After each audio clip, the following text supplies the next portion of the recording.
Abrimos as nossas Bíblias em Deuteronômio, capítulo 10. Uma forma de honrarmos o nosso Deus é lermos a palavra dele e prestarmos atenção ao que ele nos diz por meio da sua palavra. Deuteronômio, capítulo 10, vamos ler a partir do versículo 6. Deuteronômio 10, 6.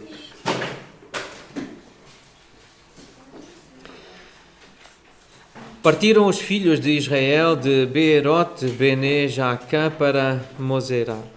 Ali faleceu Arão e ali foi sepultado. Eleazar, seu filho, oficiou como sacerdote em seu lugar. Dali partiram para Gudgodã e de Gudgodã para Jotbatá, terra de ribeiros de águas. Por esse mesmo tempo, o Senhor separou a tribo de Levi para levar a arca da aliança do Senhor, para estar diante do Senhor, para o servir e para abençoar em seu nome, até ao dia de hoje. Pelo que Levi não tem parte nem herança com seus irmãos. O Senhor é a sua herança, como o Senhor teu Deus lhe tem prometido. Permaneci no monte como da primeira vez, 40 dias e 40 noites. O Senhor me ouviu ainda por esta vez. Não quis o Senhor destruir-te. Porém, o Senhor me disse: levanta-te, põe-te a caminho diante do povo, para que entre e possua a terra que, sob juramento, prometi dar a seus pais. Vamos orar. Ó Pai, nós estamos diante da Tua Palavra, precisando ser alimentados por ela, para fortalecer a nossa alma, a nossa fé. Rogamos, ó Deus, então, que nos abençoes dessa forma, dando-nos entendimento daquilo que Tu revelaste por meio de Moisés. Pedimos, ó Deus, o auxílio do Teu Espírito também para entendermos o que queres dizer aos nossos corações, às nossas vidas, a cada um de nós hoje.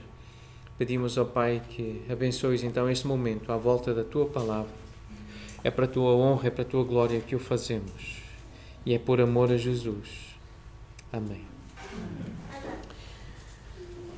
A despeito do passado, e este texto conta histórias de gente de Deus, de povo de Deus, homens de Deus, que tiveram um passado, e nós lemos no capítulo 9 e também no início do capítulo 10 evidências da fragilidade do povo, dos homens de Deus, homens e mulheres de Deus frágeis, e a despeito do passado ruinoso.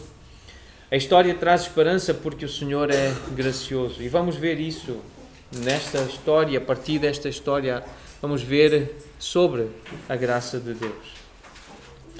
Deuteronômio, recordando que é um livro, e nós temos olhado para Deuteronômio como um livro que conta a história de uma comunidade que está a ser preparada para uma nova vida. Estão a deixar o Egito, estão em transição, em caminho para a terra prometida. Então é um tempo de preparação para uma nova vida. E essa é a forma de nós lermos Deuteronômio. Nesta passagem que nós estamos a ter aqui por esta vida pela terra, por esta experiência com este corpo, é assim que nós lemos também e temos lido o Deuteronômio como um auxílio para nos lembrar que nós estamos também a ser preparados para uma nova vida. Dificuldades e desertos ficam para trás, a terra prometida mostra-se à frente e no presente momento há um chamado para um novo compromisso com Deus e um recente entendimento da natureza do compromisso do povo de Deus. Mesmo que o cenário tenha sido de há mais de 3.000 anos atrás, visto da nossa parte, Deuteronômio ainda é um livro de considerável relevância contemporânea, diz uma pessoa que comenta o conteúdo do livro de Deuteronômio. Tem relevância para nós hoje, para os nossos dias. Como hoje, o mundo ao redor experimentava um tempo de mudanças, de tensões políticas e de conflitos militares. No meio dos eventos mundiais, porém, uma comunidade relativamente pequena era exortada por Moisés, o homem de Deus. Era exortada a se comprometer de todo o coração com o Senhor, mesmo no meio de lutas, e antes de se envolver com mais lutas, por essas lutas, esses combates para conquistar a terra prometida. O povo escolhido do reino de Deus chegava à sua realização desapercebido dos grandes poderes do seu tempo, enfrentando, do ponto de vista dos padrões humanos, o que seriam circunstâncias impossíveis de serem vencidas. O livro fornece um paradigma para o reino de Deus no mundo moderno. É um tempo de renovação do compromisso dentro da nova aliança e de se voltar para o futuro com vistas à posse da promessa de Deus. Então é nesta perspectiva que lemos Deuteronômio. Nós também temos lutas, enfrentamos dificuldades. Algumas delas nós temos plena convicção, certeza, consciência de que nós não vencemos sozinhos. Precisamos de ajuda, precisamos de auxílio, precisamos do Senhor. Então é com esta esperança também que lemos o livro de Deuteronômio, que o Senhor nos ensina a enfrentar estes desafios contemporâneos que estamos a viver. O versículo 6 menciona alguns lugares, o versículo 7 também, Beerot, Bene Jaakã, Moserá, Gudgodã e Jotbatá. São transliterações de palavras hebraicas, têm um sentido. Nem sempre os comentadores concordam com o sentido. Às vezes estes nomes podem ter uma outra interpretação, mas literalmente o primeiro nome é Poços dos Filhos de Jacã, uma terra com poços. Um lugar onde Israel parou, um acampamento, tinha água, pararam ali naquela caminhada do deserto. Era um território pertencente aos Horeus, e os Horeus é um povo que aparece no início do livro de Deuteronômio, no capítulo 2. Ele é mencionado por 2 vezes, Horeus, esses habitantes da caverna, o Monte Seir, habitantes do Monte Seir, algo que depois dá origem aos Edomitas, os descendentes de Esaú, que ocupam essa região. Então, lugares conhecidos para os israelitas, é daquela região ali da Palestina, então os Horeus. Eles foram para Moserá, ou Moserot, que fica então muito perto, ou Monte Hor fica nessa região. Monte Hor foi onde morreu Arão, o irmão de Moisés. Gudgodã, mais um acampamento, então mais um lugar de parada nessa peregrinação do deserto, e chegaram então a Jotbatá, que significa literalmente agradável, agradabilidade, um lugar agradável. Era, como diz o texto aqui, uma terra de ribeiros de águas. E a água traz-nos essa ideia de refrigério. E por isso um lugar agradável. A Bíblia usa algumas imagens para mostrar o prazer e essa experiência agradável associada às águas. No Salmo 1, os irmãos devem lembrar, aquele homem que tem prazer na lei do Senhor, ele é comparado, aquele homem que medita na lei do Senhor, que medita na palavra, nos conselhos do Senhor de dia e de noite. No Salmo 1, ele é comparado a uma árvore plantada junto à corrente de águas, que no devido tempo dá o seu fruto, cuja folhagem não murcha, e tudo quanto ele faz será bem sucedido, porque está perto de um lugar agradável com águas. É uma imagem muito bonita de um lugar tranquilo, e o Salmo 23 também traz essa ideia. O Senhor é o meu pastor, Ele me faz repousar em pastos verdejantes, leva-me para junto das águas de descanso. O Senhor Jesus, Ele é o pastor que leva para esses lugares agradáveis, lugares de paz, de descanso. Mesmo no meio da confusão e a dificuldade e a fraqueza e a ruína, o Senhor tem essa capacidade de nos dar paz em circunstâncias difíceis. Então esta palavra, este nome, Jotbatã, esse lugar agradável, junto às águas, terra de ribeiros de águas, traz-nos uma imagem de descanso. E nós, quando pensamos em descanso, pensamos no descanso que temos em Cristo. E é sobre isso que fala Hebreus capítulo 3 e 4, especialmente o capítulo 4. E quando se estudam os 10 mandamentos, e será o estudo das nossas crianças, das nossas famílias hoje à tarde, quando se pensa no dia de descanso, à luz do Novo Testamento, nós percebemos que o descanso está relacionado com Cristo, não apenas como uma pausa do trabalho, mas não há obra que nós precisemos mais realizar para a nossa salvação, porque Cristo fez todo o trabalho. E a fé cristã está alicerçada no trabalho que Jesus fez na cruz. Nós que cremos no que Jesus fez na cruz, nós entramos nesse descanso. O nosso descanso está em Cristo. Essas águas tranquilas que Ele nos leva a considerar e a desfrutar por causa do trabalho que Ele fez na cruz. Então estes são lugares por onde o povo passou, liderado por Moisés. Esta história é contada em Números, no capítulo 33. Então os mesmos nomes, talvez uma grafia um pouco diferente nas nossas versões, mas é em Números que conta essa jornada, essa passagem do povo por essas regiões, até chegarem a esse lugar, o Monte Hor.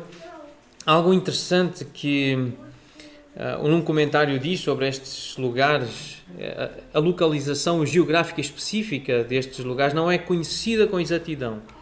A primeira, que é esse Beerot Bene Jaaká, pode estar relacionada com a tribo de Acã, são os descendentes de Seir, os Horeus. Há ali uma relação, e os historiadores fazem essa relação com a tribo de Acã e os descendentes de Seir, os Horeus. Mas não há uma certeza sobre a localização específica. O que se sabe é que são lugares históricos, são lugares que existiram, por onde os israelitas passaram. E este último, então, este Monte Hor, onde Arão morreu. O versículo 6 diz: ali faleceu Arão e ali foi sepultado. Em Números 20, nós lemos a história da morte de Arão. Partiram de Cádiz, toda a congregação, os filhos de Israel, foram ao Monte Hor. Disse o Senhor a Moisés e a Arão no Monte Hor, nos confins da terra de Edom: Arão será recolhido a seu povo, porque não entrará na terra que dei aos filhos de Israel, pois fostes rebeldes à minha palavra, nas águas de Meribá. Toma Arão e Eleazar, seu filho, faze-os subir ao Monte Hor, depois despe Arão das suas vestes, e veste com elas a Eleazar, seu filho, porque Arão será recolhido a seu povo e aí morrerá. Fez Moisés como o Senhor lhe ordenara, subiram ao Monte Hor, perante os olhos de toda a congregação. Moisés, pois, despiu Arão das suas vestes e vestiu com elas a Eleazar, seu filho. Morreu Arão ali sobre o cimo do monte. Uma morte planeada que o Senhor fez usando Moisés. Morreu Arão ali sobre o cimo do monte, e dali desceram Moisés e Eleazar. Vendo, pois, toda a congregação que Arão era morto, choraram por Arão 30 dias. Isto é, toda a casa de Israel. E 1 Coríntios 10 conta que estas coisas lhes sobrevieram. Quais coisas? Sofrimento, destruição, ruína, morte, como exemplos, e foram escritas para a advertência nossa, de nós outros sobre quem os fins dos tempos têm chegado. Deus estava muito zangado com o povo, Deus estava irado, inclusive com Arão. Não morreu logo quando Deus quis, porque Moisés intercedeu por Arão, e Deus foi paciente, mas Deus tirou a vida a Arão, e ele não entrou também na terra prometida. Estas coisas aconteceram, e é este texto que Paulo escreve aos Coríntios. Ele está a lembrar dessa travessia do povo no deserto. Estas coisas, estas tragédias, este sofrimento, esta destruição, estas mortes aconteceram para nos ensinar, são exemplos para nós. Foram escritas para a advertência nossa, para a igreja. Esta passagem no deserto, estes acontecimentos, estão escritos para nós os conhecermos e para sermos avisados. avisados de que o fim dos séculos está próximo, está a chegar, o fim da vida está a chegar, o fim do tempo está a chegar. Para Paulo já estava a chegar, há 2000 anos atrás praticamente, Paulo já contava com o fim dos tempos. Nós também contamos e devemos estar à espera que o fim da história aconteça, o fim da nossa história, o fim da história da humanidade. Então são exemplos para nós estarmos atentos de que há morte, que há juízo, que há uma prestação de contas, e por isso o texto continua em 1 Coríntios 10, diz: aquele, pois, que pensa estar em pé, veja que não caia, não vos sobreveio tentação que não fosse humana, mas Deus é fiel e não permitirá que sejais tentados além das vossas forças, pelo contrário, juntamente com a tentação, vos proverá livramento, de sorte que a possais suportar. Lembrem-se que vêm provações, há tentações, há lutas, há dificuldades. Estejam atentos à vida. Estejam vigilantes, sóbrios, tenham discernimento. Estejam atentos. Aquele que pensa estar em pé, veja que não caia. Veja, olhe, preste atenção. Então estes lugares foram lugares históricos, estas histórias são histórias reais, verdadeiras. Nós acreditamos em todas elas, embora algumas delas nos pareçam tão distantes de nós e até difíceis. Algumas das coisas que aconteceram na nossa razão e na nossa lógica parecem-nos difíceis de entender, de acreditar, mas nós decidimos acreditar na Bíblia porque é uma coleção confiável de documentos históricos, que fala de personagens verdadeiros, históricos, viveram como nós vivemos, tiveram um corpo igual ao nosso. Então nós acreditamos na Bíblia porque é uma coleção confiável de documentos históricos. Estes lugares todos existiram, esta é uma evidência de que nós estamos a falar de coisas reais. Por esse mesmo tempo, diz o versículo 8, é nessa altura que o Senhor separa a tribo de Levi para levar a arca da aliança, para estar diante do Senhor, para o servir e para abençoar em seu nome até ao dia de hoje. Então essa primeira ideia, o Senhor separou. E literalmente significa colocar de lado, fazer uma distinção, diferenciar. A tribo de Levi foi diferenciada, assim como Deus já tinha diferenciado o povo de Israel. O mesmo verbo é usado em Levítico, no capítulo 20.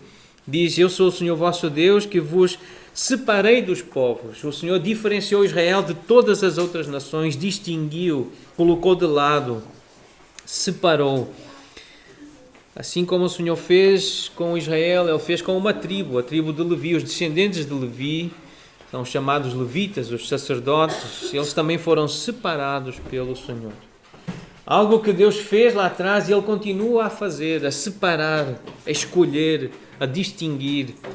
E nós vemos o Senhor Jesus a fazer isso, a dizer aos discípulos que Ele fez isso. Eu separei-vos. Ele usa essa ideia de escolher. Não fostes vós que me escolhestes a mim. Pelo contrário, eu vos escolhi a vós outros e vos designei para que vades e deis fruto e o vosso fruto permaneça. O Senhor Jesus continuou a fazer essa distinção, essa escolha, essa separação. Ele separou 12 e mais tarde separou Paulo, e ele usa também essa linguagem de instrumento escolhido. Em Atos 9, ele fala com Ananias, explica quem é Paulo, quem era Saulo na altura. Um instrumento escolhido, separado para levar o meu nome perante os gentios e reis, bem como perante os filhos de Israel. Há aqui também um fio condutor, uma lógica. O Senhor Jesus escolhe os discípulos para que vão e que deem fruto, e agora Paulo para que o fruto seja esse, levar o nome do Senhor perante os gentios, perante os israelitas também, perante todos. 1 Pedro diz que os crentes são sacerdócio real. Nós que somos crentes, nós que somos igreja, uma carta dirigida aos crentes, à igreja, somos também chamados de sacerdotes. Lembrando que os sacerdotes eram levitas, eram de uma tribo separada. E no Novo Testamento, os discípulos, os apóstolos, mas os crentes são também separados, são escolhidos. Nós não escolhemos Jesus, é Ele que nos escolhe a nós. É Ele que nos separa para si, é Ele que nos distingue como seus filhos, mas com um propósito também, Porquê que ele faz isso? Porquê que ele separa alguns? Com um propósito, a fim de proclamar as virtudes daquele que chamou das trevas para a sua maravilhosa luz. É uma ideia, uma imagem da salvação. Sair das trevas, sair do oculto, sair da ruína para a luz, para a glória do Senhor. Então, uma outra versão diz mostrar às pessoas como é admirável aquele que chamou para a vida e para a salvação. É falar de Deus, é falar do amor de Deus, da bondade de Deus, do caráter de Deus, das virtudes dele. Há, portanto, um propósito nesta separação, nesta distinção que Deus faz. Ele fez com a tribo de Levi, separou a tribo de Levi. Ele tem feito isso ao longo da história, continua a fazer. Ele tem feito conosco. Nós somos separados dos outros. Nós não estamos misturados. Nós fomos separados, consagrados. Com o propósito, sim, de irmos para dar fruto. De nos misturarmos com esse propósito. De falar do Senhor. Falar das virtudes dele. Mostrar Cristo, mostrar o amor, a bondade, a graça. Essa é a lógica da Bíblia. Porque é que nós somos separados para depois então irmos e apresentarmos ao Senhor. Ainda no versículo 8, então, fala da função dos levitas. Eles foram separados para levar a arca da aliança do Senhor.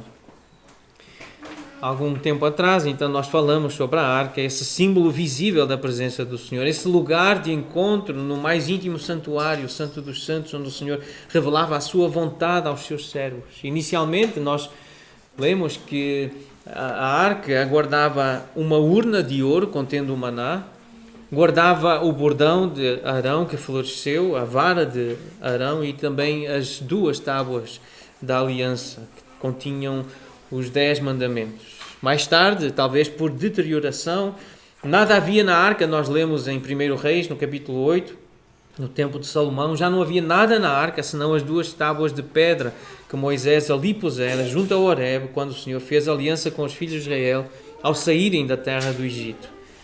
E a aplicação que nós fizemos, o entendimento que temos tido, e creio que essa é uma imagem também, nós acreditamos que é uma imagem que Deus usa para nos lembrar que seca-se a erva, as varas, os bordões secam, a sua flor cai. Aquela vara que floresceu, que deu flor, ela secou e seca, mas a palavra do Senhor, Deus, permanece eternamente. A palavra não se deteriora, nós aprendemos isso com Jesus, a sua palavra dura para sempre. 1 Pedro 1,24 lembra-nos disso, que a palavra do nosso Deus permanece eternamente. A arca era, portanto, um símbolo visível da presença e da revelação do Senhor. É um símbolo para nós do que é a Bíblia. Contém a palavra, que lá estavam as 2 tábuas de pedra, o principal elemento da revelação do Senhor. E a Bíblia é resultado concreto. A arca era um símbolo. Visível, sim, mas era um símbolo. A Bíblia é o resultado concreto da revelação do Senhor, onde Ele revela a sua vontade, a sua sabedoria, a sua beleza, a sua amabilidade, a sua graça, a sua bondade. Os levitas sacerdotes eles valorizavam a lei do Senhor. Eles carregavam, eles cuidavam da arca e tudo o que estava relacionado com a arca. Na verdade, o tabernáculo foi construído por causa da arca. E a arca por causa das pedras. E as pedras por causa da palavra. É a palavra, o centro do tabernáculo. É a palavra de Deus que cria, que salva, é a palavra que sai da boca do Senhor. Então os levitas, eles valorizavam a lei do Senhor. Os cristãos, sacerdotes contemporâneos, somos nós, perseveravam e perseveram na doutrina dos apóstolos. Continuam a perseverar na palavra, a valorizar a palavra, a guardar a palavra, a centralizar a palavra, o que está escrito. Não é a minha opinião que conta, não é o meu entendimento, mas é o que está escrito, é o que Deus disse, é a vontade dele revelada, é isso que conta.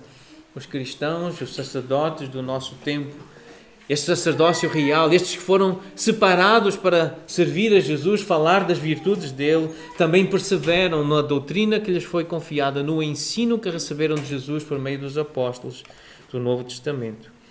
Então é a verdade que nós encontramos, o fio condutor que encontramos na história da salvação. Os sacerdotes, eles foram separados, os levitas foram separados para estar diante do Senhor e para o servir.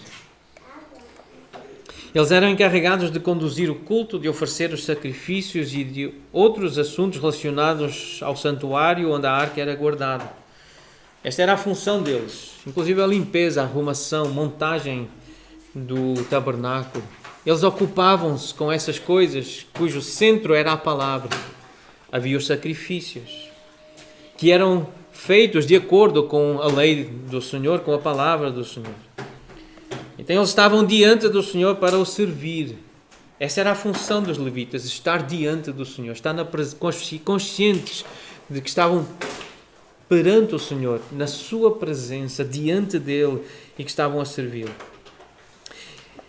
E o Novo Testamento traz-nos a mesma imagem em Romanos 12. A fé cristã é alicerçada também no sacrifício de Jesus, mas agora já não mais como um derramamento de sangue. Nós não temos que matar animais, nem apresentar nenhum outro sangue, só lembrar do sangue que foi derramado. Então o nosso culto é apresentarmos-nos em culto diante do Senhor, junto com outros irmãos. É usarmos as nossas palavras para louvar o Senhor e para lhe agradar com a forma como nós nos separamos do mal, como nós nos purificamos, como nós deixamos que a nossa mente seja transformada, seja renovada com a verdade, com a palavra do Senhor. Este é o nosso culto inteligente, racional, também espiritual. É assim que nós adoramos. É assim que estamos diante do Senhor, com corpos preparados para cantar, para ler, para orar, para falar a palavra do Senhor, fazer sacrifícios, sim, que agradam ao Senhor, lábios que louvam ao Senhor, que usam bem as palavras para edificar os outros, que cuidam da sua saúde para estarem disponíveis, para ir onde Deus os mandar, para dar fruto, falar das virtudes dele. É por isso que nós cuidamos do corpo, mas principalmente precisamos cuidar da alma e do pensamento. Porque o corpo fica visível. Muito fácil ver as nossas fraquezas e as nossas falhas, mas nós sabemos que há um Senhor no céu, um Deus omnisciente que vê para além do visível. E é deste texto que precisamos lembrar em Hebreus 4:13. Não há criatura que não seja manifesta na sua presença. Pelo contrário, todas as coisas estão descobertas e patentes aos olhos daquele que temos de prestar contas. Estar diante do Senhor é ter esta noção de que o Senhor vê, o Senhor conhece, nós estamos claramente na sua presença. Ele que vê tudo, tudo está descoberto diante dos seus olhos, não podemos esconder nada do Senhor. Então esta expressão que para os levitas era estar diante do Senhor, para o servir, para nós, não é apenas entrar num lugar, num santuário, numa casa de oração, mas é em qualquer lugar, na nossa casa, no nosso quarto, na nossa sala, onde estamos, estarmos conscientes de que temos um Senhor que nos vê, que nos ouve, que nos conhece. Todas as coisas estão descobertas e patentes aos olhos dele. Aquele que nos chama para si, que nos separa para si, que nos pedirá contas de tudo que nos tem dado.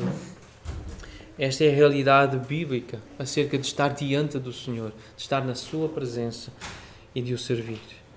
E o servir então como? Citando de novo 1 Pedro 2:9, nós que somos sacerdotes, nós que somos povo da sua propriedade exclusiva, fomos comprados pelo sangue de Jesus. A nossa missão é falar das virtudes dele, falar da bondade dele, falar da graça dele, é falar de Jesus. Por isso Paulo diz em Atos 20:24, em nada considero a vida preciosa para mim mesmo. O que conta mesmo é completar a minha carreira, o ministério que eu recebi do Senhor Jesus, que é testemunhar o Evangelho da graça de Deus. É para isso que eu estou vivo, é para isso que eu tenho um corpo e é assim que eu sirvo ao Senhor. É assim que nós, como igreja, agora servimos ao Senhor. É falar do Evangelho, é falar do que Jesus fez. Esse sacrifício que Jesus fez de uma vez por todas.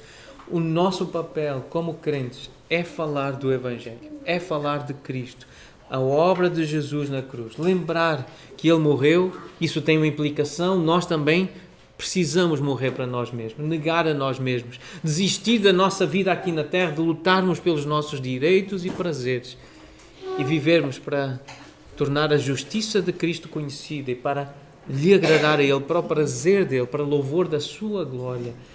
É isto que se espera do crente. Isto é estar diante do Senhor e servir o Senhor. No Novo Testamento, para a igreja, para nós, como é que servimos a Deus? Apresentamos os nossos corpos, os nossos lábios, louvamos o Senhor, aprendemos a sua lei e partilhamos com alguém. Falamos das virtudes de um Deus que é justo, que é reto, que é amoroso, que é gracioso. Então, estar diante do Senhor tem esse lado da santificação, assim como os levitas e os sacerdotes precisavam se lavar e purificar. Eles tinham aquele mar, aquela pia para se lavarem. Os próprios sacrifícios eram feitos a favor deles próprios, dos sacerdotes e dos levitas. Eles purificavam-se. E traz uma imagem para nós. Nós também precisamos nos santificar. Precisamos mudar a forma de pensar, precisamos mudar a forma de falar, a forma de reagir e começar então a fazer como Deus quer, a missão de partilhar as suas virtudes. Partilhar Cristo. Santificação e evangelização. É assim que servimos ao Senhor nos nossos dias. Os levitas foram separados também para abençoar em seu nome. Essa é outra expressão que aparece aí no versículo 8. Para abençoar em seu nome. E estas foram as palavras que o Senhor entregou a Moisés para ele ensinar Arão e seus filhos a abençoarem em nome do Senhor. Como é que os levitas abençoavam em nome do Senhor? Está lá em Números, no capítulo 6, a partir do versículo 22, especialmente o versículo 24, tem as palavras: é assim que abençoareis os filhos de Israel. Estas são as palavras que devem usar para abençoar. E quais são as palavras? Versículo 24: o Senhor te abençoe e te guarde. Quem é que abençoa? É o Senhor. Ele é que é grande. Ele é que tem esse poder para abençoar. Não sou eu que te abençoo. É o Senhor que te abençoa. Então que Ele te abençoe e que Ele te guarde. Como é que Ele nos abençoa? Guardando-nos. Guardando-nos de tropeços, guardando-nos da perdição eterna. Protegendo-nos, protegendo a nossa alma, que é a essência da nossa vida. O Senhor faça resplandecer o rosto sobre ti e tenha misericórdia de ti. O Senhor sobre ti levanta o rosto e te dê paz. E é assim, diz o versículo 27, é assim que porão o meu nome sobre os filhos de Israel e eu os abençoarei. Então abençoar no nome do Senhor é partilhar o Evangelho. Vejam estas expressões: faça resplandecer o rosto sobre ti. Esta ideia do rosto, do olhar, de resplandecer o rosto é tornar-se favorável a alguém, olhar com graça, e é isso que nós queremos, que o Senhor olhe para nós, que repouse os seus olhos sobre nós e que nos considere justos. Porque a única forma de acharmos graça no Senhor é Ele ver justiça em nós. É que os seus ouvidos estejam abertos às nossas súplicas. Suplicar pelo quê? Por perdão, por justificação. É assim que nós somos declarados justos. Quando nós suplicamos, quando nós clamamos, quando invocamos o nome do Senhor que nos pode perdoar os pecados, que nos pode purificar da imundícia, da injustiça. É assim que somos declarados justos. É assim que o Senhor pode olhar para nós e ver cada um de nós como um justo na sua presença, por causa da identificação com Jesus. Quando suplicamos, quando invocamos o nome do Senhor Jesus, Ele perdoa-nos, Ele tira-nos a nossa culpa, Ele dá-nos a justiça de Cristo, Ele dá-nos a identidade de Jesus. Já não somos nós, mas é Cristo a viver em nós. É Cristo em nós, a esperança da glória, somos nós em Cristo. É essa a manifestação da graça do Senhor. Esse é o sentido do rosto do Senhor resplandecer sobre nós, olhar para nós e se agradar e ver que somos justos porque estamos em Cristo. Tenha misericórdia de ti. O que é a salvação senão a misericórdia do Senhor derramada sobre as nossas vidas? Como Paulo em Tito 3 explica a salvação, ele diz: Ele salvou-nos segundo a sua misericórdia. Então, ter misericórdia exercer misericórdia é salvar. É assim que Deus salva, é usando a sua misericórdia. Então, ao abençoar o povo, os sacerdotes, os levitas, ao dizerem que Ele tem a misericórdia de ti, Ele está a pensar nesse caráter amoroso de Deus que perdoa pecados, que é paciente, que tem misericórdia. E é assim que nós também somos salvos. É assim que nós somos abençoados, quando o Senhor revela a sua misericórdia, quando Ele nos perdoa, quando Ele é paciente conosco e que nos lava e nos limpa e te dê paz. Justificados, pois, Romanos 5, nós temos paz mediante a fé, paz com Deus, por meio de nosso Senhor Jesus Cristo. Como é que nós temos paz? Como é que o Senhor nos dá a paz? Por meio da fé. É por causa de Jesus, quando nós confiamos em Jesus, quando temos fé, quando obedecemos a Jesus, é assim que temos paz. Paz com Deus, paz uns com os outros. É assim que entendemos esta bênção levita sacerdotal. Porão o meu nome sobre os filhos de Israel e os abençoarei. Então os levitas foram separados para abençoar no nome do Senhor. E quando nós partilhamos o Evangelho com alguém, mesmo com irmãos, lembramos do que Jesus fez, nós estamos a abençoar. Deus abençoa através de nós, porque estamos a usar a palavra do Senhor, a mensagem do Senhor. Deus usa-nos na vida uns dos outros, como usou a tribo de Levi para abençoar em seu nome. Deus também nos pode usar para abençoar em seu nome aqueles que ouvem falar da sua misericórdia, da sua graça. Os seus olhos que percorrem a terra à procura daqueles que têm um coração que é dele, um coração que está voltado para ele, um coração piedoso, que pensa nele. E é assim que o Senhor nos dá a paz. Quando colocamos a nossa fé em Jesus, quando confiamos, quando acreditamos na história de Jesus, nas histórias dos apóstolos, nas histórias de Moisés e do povo de Israel, e vemos a maravilhosa graça do Senhor a agir ao longo da história. Versículo 9 de Deuteronômio 10 diz que Levi não tem parte nem herança com seus irmãos. O Senhor é a sua herança, como o Senhor teu Deus lhe tem prometido. Eles não vão ter uma terra, eles não vão ter um espaço que é deles, que é a sua porção. Isto já tinha sido dito em Números 18. Na sua terra, foi o Senhor que disse a Arão, na sua terra herança nenhuma terás, na terra de Israel, e no meio deles nenhuma porção terás. Eu sou a tua porção e a tua herança no meio dos filhos de Israel, disse o Senhor a Arão, um levita, descendente então de Levi, um sacerdote. Deus diz a Arão, eu sou a tua porção. Isto depois no livro de Deuteronômio é repetido no capítulo 18. Os sacerdotes levitas e toda a tribo de Levi não terão parte nem herança em Israel das ofertas queimadas ao Senhor e daquilo que lhes é devido comerão. Ou seja, eles vão desfrutar da terra de todas as tribos. Eles não vão ter uma deles, só para eles. Versículo 2, pelo que não terão herança no meio dos seus irmãos. E a razão é sempre a mesma. O Senhor é a sua herança, como lhes tem dito. O Senhor é a sua herança. Então os levitas, que não deviam receber uma parte da terra prometida como a que seria distribuída às outras tribos, tinham, porém, uma herança nobre, uma herança especial, a saber, o próprio Senhor. Eles viveriam daquilo que era ofertado diretamente ao Senhor, embora não tivessem segurança física derivada da sua própria propriedade. Teriam a honra de servir diretamente ao Senhor em favor dos israelitas. Nós lemos num comentário esta passagem. O irmão Peter Craig, ele diz que era uma honra viver daquilo que era ofertado ao Senhor. Não era uma vergonha, era uma honra. E é assim que nós temos entendido.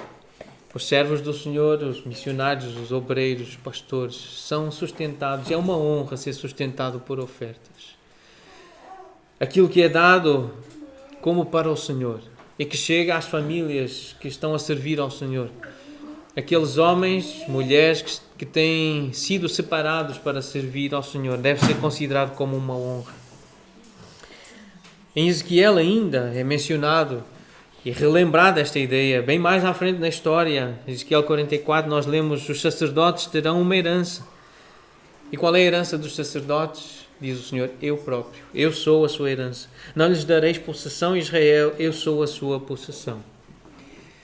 E Davi canta isso. E nós já meditamos há algum tempo atrás no Salmo 16, quando Davi diz no Salmo 16: o Senhor é a porção da minha herança. Ele que era de outra tribo, mas que ele entendeu que o Senhor também era a sua herança.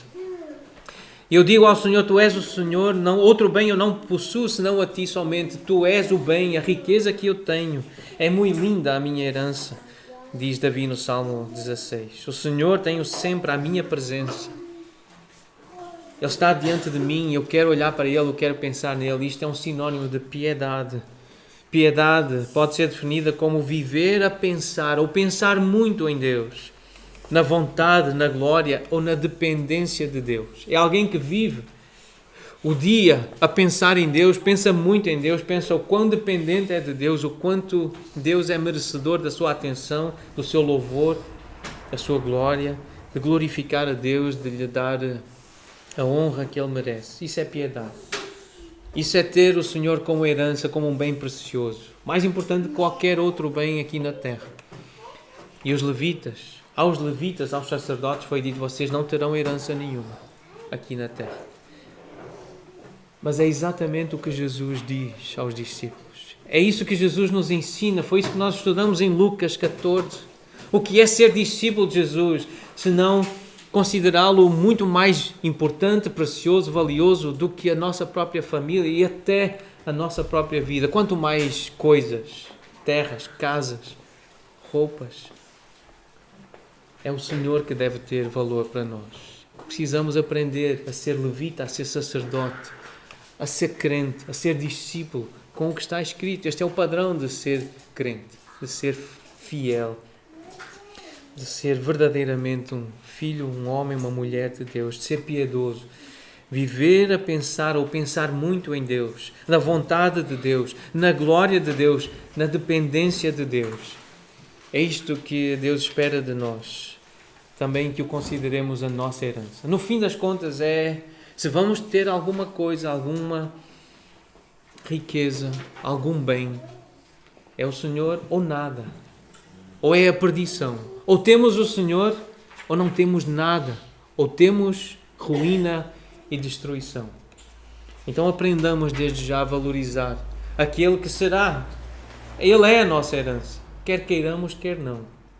Quer nos consciencializemos disso agora ou não. Ele é o que nos resta. Só temos o Senhor como herança. E aprendamos a desfrutar dele o quanto antes, a nos entregarmos a ele, a confiarmos nele, a nos alegrarmos nele, a contemplarmos a beleza da sua santidade. Porque é o que nos resta. Depois desta vida passageira, ruinosa, com tanto sofrimento, é verdade que temos muitos vislumbres da graça, da glória que nos está aguardada. Mas nós não podemos ficar apenas com as sombras, com os vislumbres, com as imagens. Nós devemos desejar o que é verdadeiro, o que é real. Versículo 10 diz: permaneci no monte como da primeira vez, 40 dias e 40 noites. O Senhor me ouviu ainda esta vez, não quis o Senhor destruir-te. Uma referência então à oração, à intercessão que Moisés fez pelo povo e por Arão em particular. Então este versículo enfatiza o tema principal desta passagem, isto é, que a oração de Moisés tinha sido respondida, o povo não tinha sido destruído e o relacionamento, aquele pacto, aquela aliança entre Deus e o povo ainda estava intacto, ainda permanecia. Tudo somente pela graça de Deus. Não era porque Deus tinha visto algum valor, alguma grandeza no povo, nem em Moisés, nem em Arão, mas porque Ele era gracioso. Porque Deus é gracioso e mantém a aliança, mantém o pacto. Ele é paciente, Ele é misericordioso. E ainda desta vez, ainda por esta vez, o Senhor me ouviu. E o Senhor continua a ouvir. Por isso, ainda podemos clamar. Enquanto é dia, enquanto é tempo, enquanto há oportunidade, acheguemo-nos ao Senhor. Clamemos, invoquemos o Seu nome. Enquanto Ele se pode achar, procuremos achá-lo. Vamos ao Senhor, vamos interceder uns pelos outros. Esse é o nosso ministério de orarmos, pedirmos a Deus: Senhor, salva, Senhor, transforma, Senhor, muda. quebranta, suaviza este coração. Senhor, dá atenção, dá discernimento. Senhor, ensina. Vamos interceder. Senhor, perdoa. Este é o nosso ministério como igreja.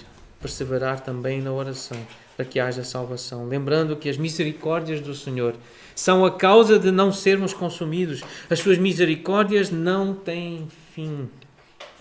O Senhor ouviu, o Senhor tem continuado a ouvir. Lembremos que é porque a sua misericórdia é grande.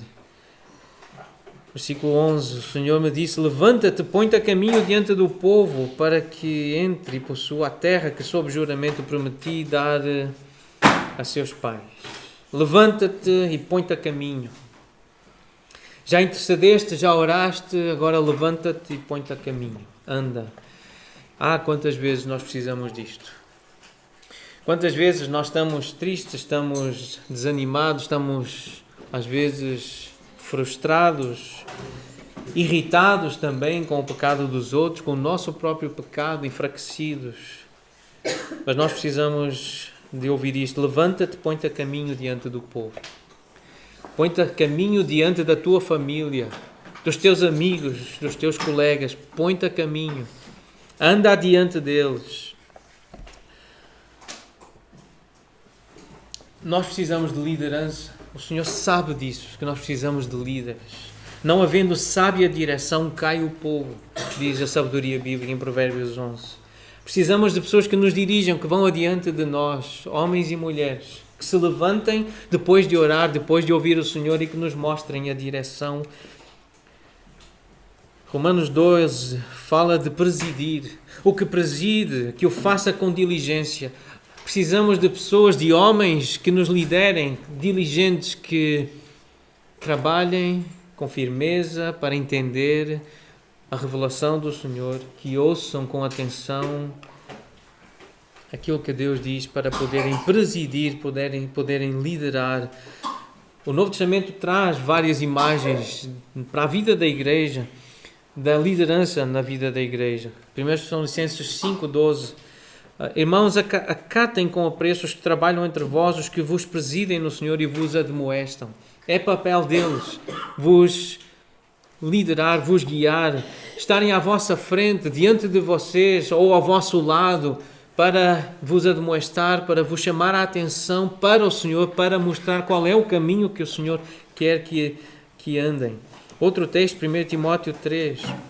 O que se espera de um presbítero, de um líder da igreja, de um pastor que governe bem a sua própria casa, criando os filhos sob disciplina com todo o respeito, pois se alguém não sabe governar na própria casa, como cuidará da igreja de Deus? Então alguém que vai adiante é alguém que cuida, é alguém que governa, alguém que lidera, que preside.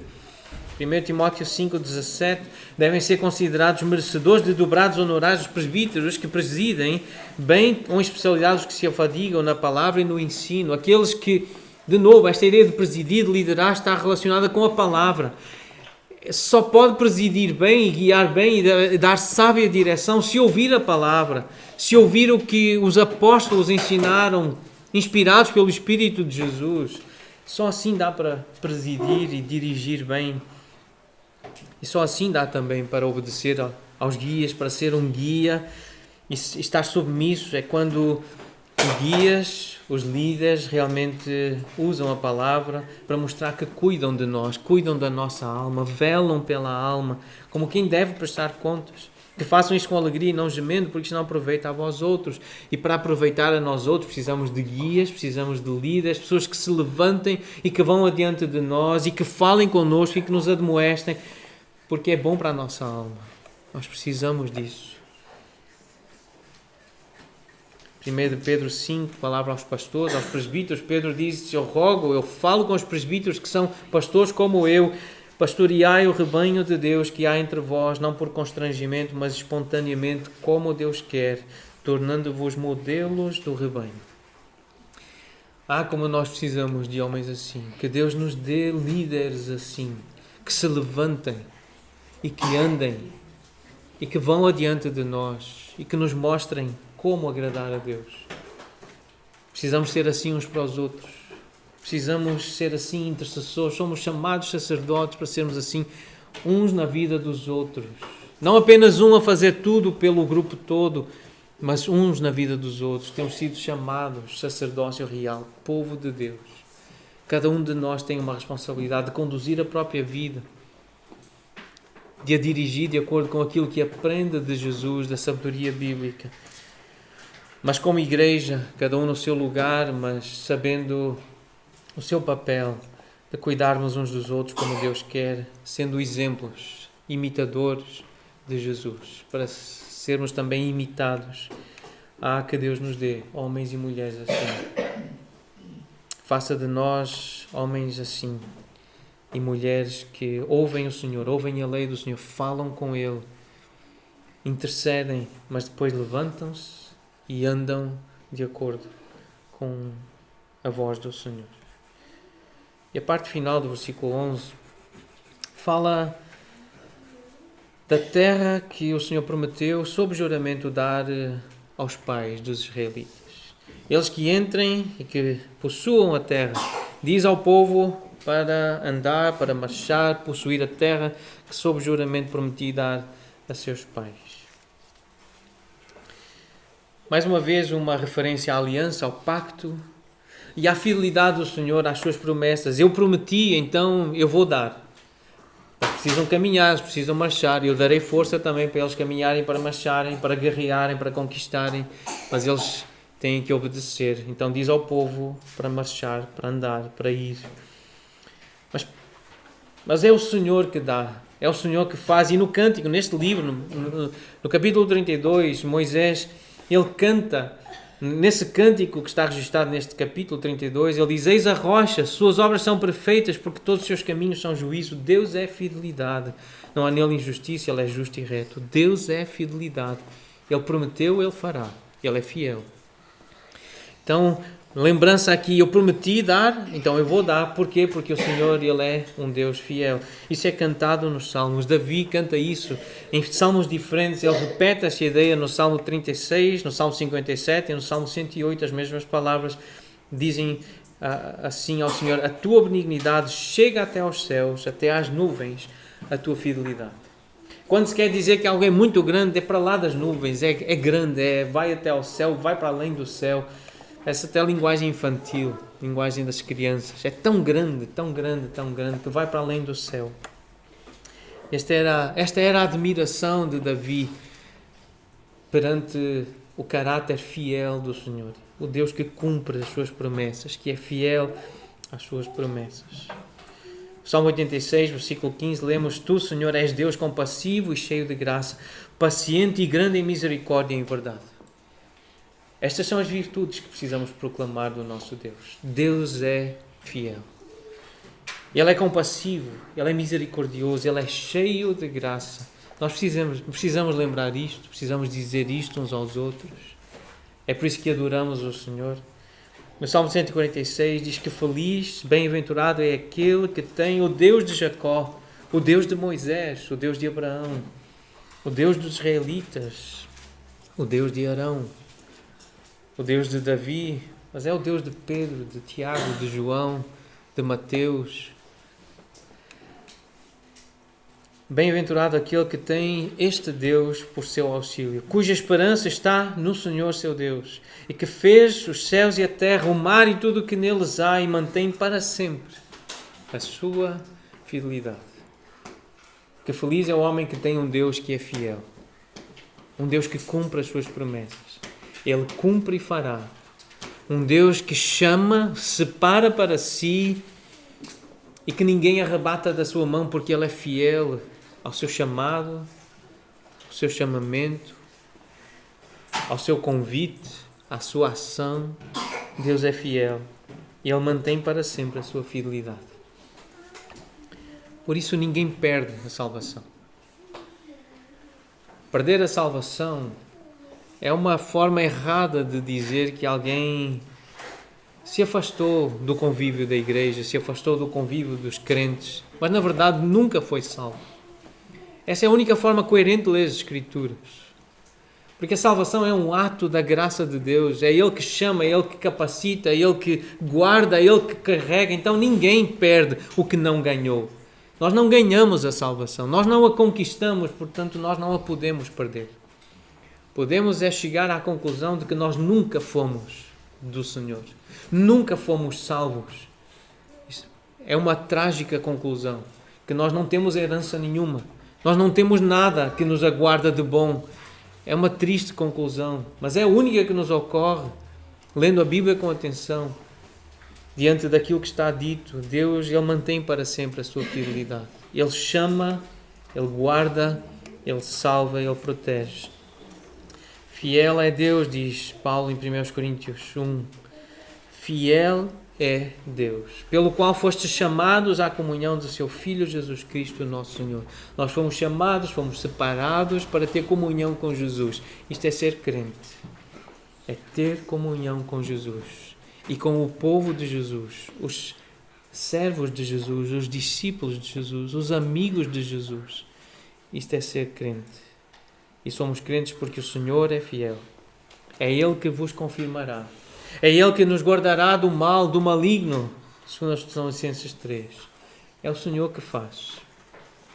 Então, a despeito do passado ruinoso, e todos nós temos, se já vivemos tempo suficiente para termos lembrança, memória das nossas ações, das nossas atitudes, dos nossos comportamentos e palavras, todos nós já temos um passado ruinoso para apresentar.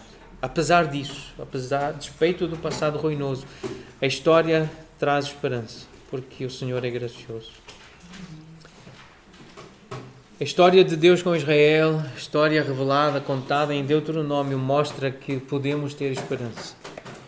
Deus ouve orações, Deus ouve intercessões. Nós sabemos que há alguém a interceder por nós. Jesus intercede por nós, o próprio Jesus.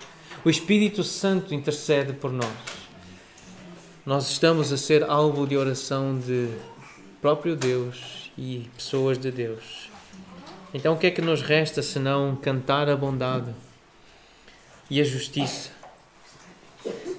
A Ti, Senhor, cantaremos. A Ti cantarei. Vamos cantar sobre esta graça. Vamos agradecer ao Senhor porque Ele é bom.